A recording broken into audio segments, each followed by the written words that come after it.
lunch, and then they all came over here and took a nap in the sun. One's over there or something, over there by the tree. You can barely see it. The baby's been swimming around. Yeah. They're all napping except baby. Life nappies, huh?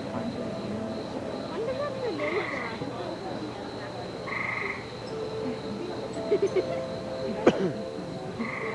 They kind of look like rocks, but they're not dry.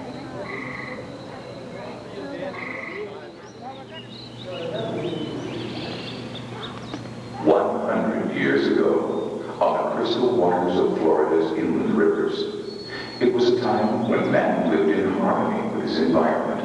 Skies were blue, waters were clear, and creatures of both the earth and the sea could prosper in their natural habitats.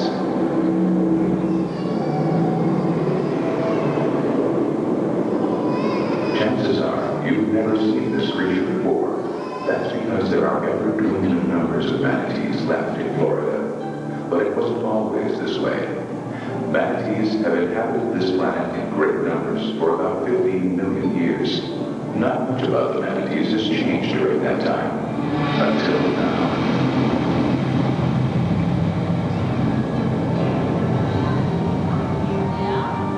As man and manatee now share what was once a solitary habitat for these gentle creatures, the manatee now faces increasing threats to its existence due to our encroachment upon their environment. This manatee mother shares the beginnings of her young calf's life. But what does the future hold for this mother and her baby? Daddy, what's that swimming in the water? Those are manatees, honey. What's that manatee? A manatee is an animal that could soon become extinct. What's extinct? Extinct, honey. It's like how the dinosaurs disappeared completely from the earth. Manatees too might disappear forever. How come? Well, manatees get hurt by boat propellers, fishing lines, nets, and pollution. Can't you stay away from those things? No, not really. Propellers hurt them when they come to the surface to breathe air. Pollution hurts the plants they eat, and sometimes they get caught in fishing lines and nets. Now there's a responsible boater. He was going slowly enough to see the manatees and avoid hitting them.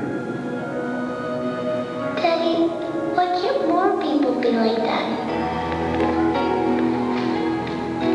Despite the dangers, there is hope.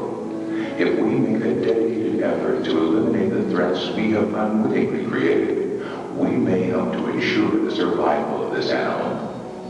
We here at SeaWorld are among the leaders in efforts to save the manatees through research, rescue, and rehabilitation programs. While these actions won't change the course of history, they will provide the manatee with a better chance to see the future, and the people of the future a better chance to see the manatee. Come on, honey, time to eat. Okay. Bye. Is this baby the last of his generation? His future lies with each of us. But next time, it's a Sheldon. That's a Sheldon. Pipe. No, that's a pipe. Look, it's not the manatee. That's a pipe.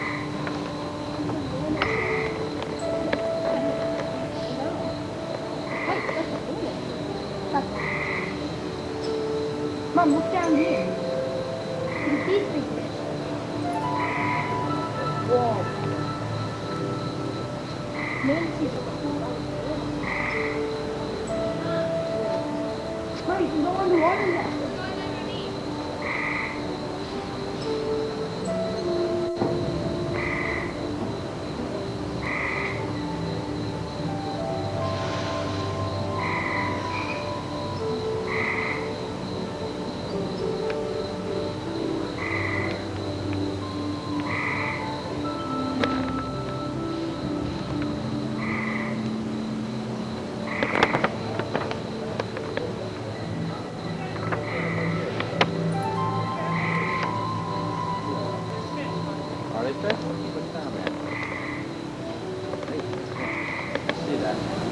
Hello, welcome to Manatee, the last generation.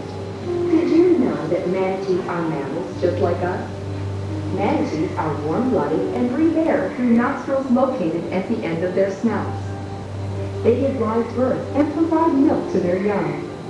If you look closely, you will also notice that manatees have small hairs on their body, just like other mammals.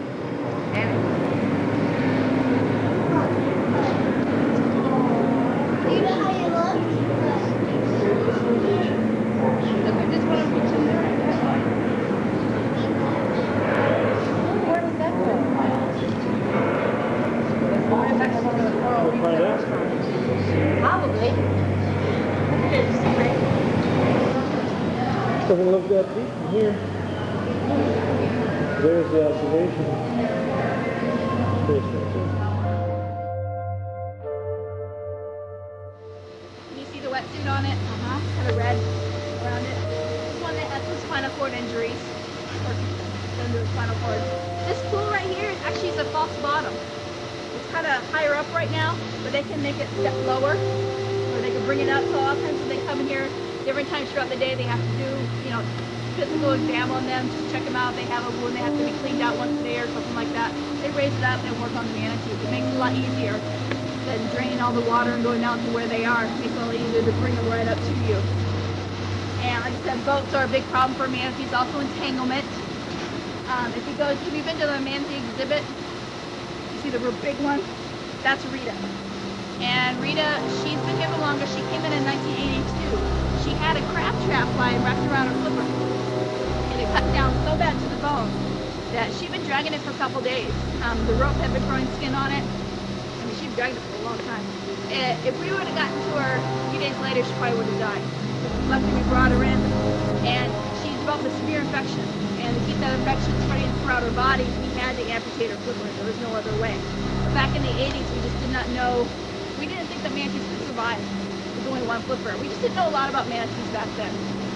And so we didn't release her. But we now actually know that they can do very, very well. And so it'd be cold weather and diseases and parasites and those kind of things. Those are more of a natural enemy to manatees. But of course, people, man, is a big problem. Some of them ended up dying as well. Some of them were actually able to save them. If you look at their flippers, the fingernails on their flippers look just like the toenails of an elephant. Their mouth structure is the same. You know, the elephant on his trunk, it has a little digit that grab things. Manatees have that kind of in their lip. So you go feed them a lot of romaine. They're actually the animal that's the costliest to feed in the park. These animals are This one might be, but the propeller, as long as it doesn't enter their body cavity, they're actually going to be okay. Like I said, the big problem with the boats is the actual hull, the collision with the boat that does the most damage. But out in the wild, a lot of them do have propeller marks. That's how researchers can identify which one is which, just by 25 pounds. The two babies, a small male, and Amber's a little bigger. Amber was rescued last March. She's almost a year old. About what's their average weight? When they're born? Adult. Adult size? Females tend to be a little bit bigger than males. Males average between 1,800 to 2,000 pounds, although big Rita, she's about 3,000 pounds. 15 to 1,600 pounds. Females tend to be a little bit bigger. But there's different species of manatees. They're all Serenians, and they're in the Serenian family. There's 3 species of manatee and 1 species of dugong. You guys know what their nickname is? What they call them?